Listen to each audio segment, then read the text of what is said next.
Hello student, good morning. So today I am going to discuss a method called secant method. So this method is used to find the root of a function.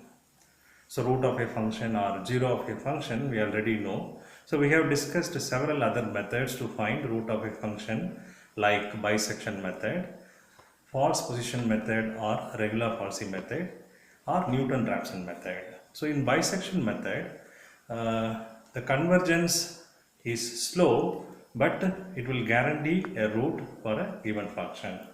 Whereas in Newton-Raphson method, there is a small disadvantage. So we need to know the derivative of the function a priori. So today we are going to discuss a method called secant method.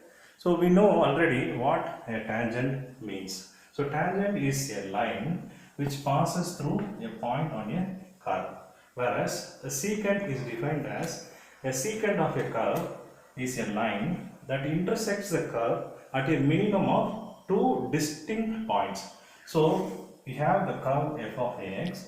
If you have a line which cuts this curve at two distinct points, then we call this as a secant line. If we have a line which passes through a single point on the curve, we call it as a tangent. Suppose if we have assume a circle, and if we have a line which touches 2 points in the circle, we call it as a chord, and it is not a secant line because it is a line segment. But a line has to pass on both sides and it has to cut the circle at 2 points. It is called as a secant line. So I present first the general formula of this method, and then later we will discuss how to derive this formula. So the general formula of secant method is given here. So it reads as xn equal to xn minus 1 minus whole bracket f of xn minus 1 multiplied by xn minus 1 minus xn minus 2 divided by f of xn minus 1 minus f of xn minus 2. The whole bracket is closed here. So this is the general formula. By substituting value for n, we can have the required formula for iteration. So we start with this graph. So we have this function f of x indicated by this green line in a plane x and y. So we need to have two initial values for this method. So let us assume x0 and x1 as our initial values. So at x0, the corresponding function value is f of x0, and at x1, the corresponding function value is f of x1. So connecting these 2 points, we draw a secant to the curve f of x. So it is shown by this red line. So these 2 points are connected, which passes through the x-axis somewhere here, corresponding to some x and y value.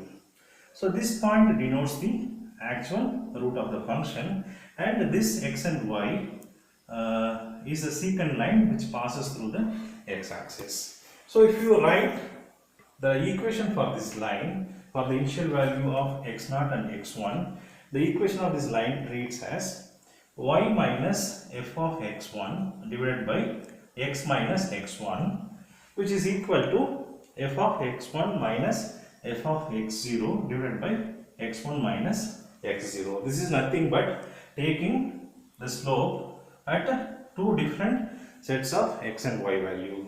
So this is some unknown y and some unknown x, and this is x1 and f of x1, and this is between x1 and x0. So this is y1 minus y0 divided by x1 minus x0.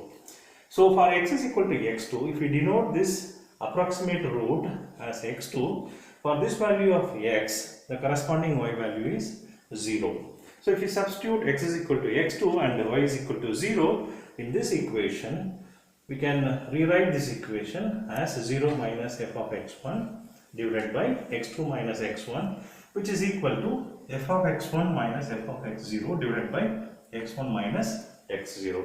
So from this equation, we can obtain x2 as x2 is equal to x1 minus whole bracket f of x1 into x1 minus x0 divided by f of x1 minus f of x0. So you could compare this formula with this general formula. So here n value is 2. So when n is 2, so this will be x2.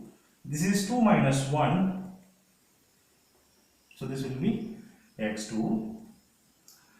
So this term will be 2 minus 1 and hence it will be x1, and in bracket we will get this expression.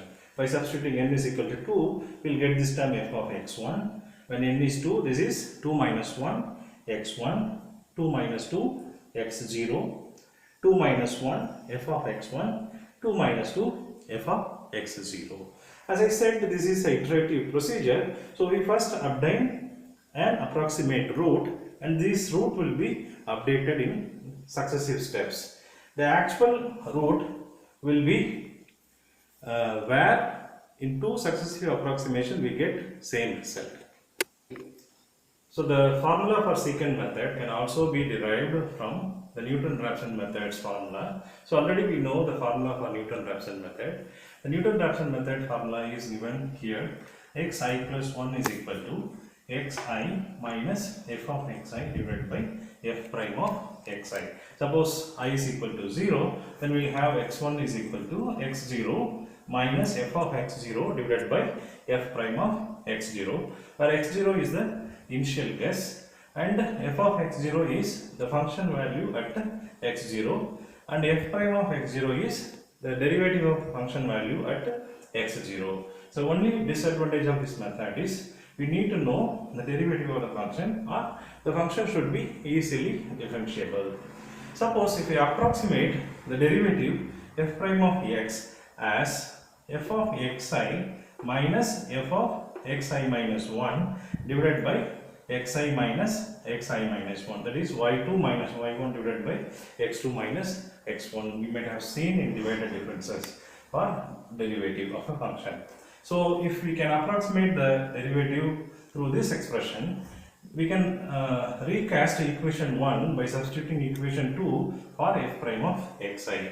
So this will give xi plus 1 is equal to xi minus f of xi, and instead of f prime of xi we substitute equation 2. So we have numerator f of xi minus f of xi minus 1, and the denominator will go up, and we will have the product xi minus xi minus 1.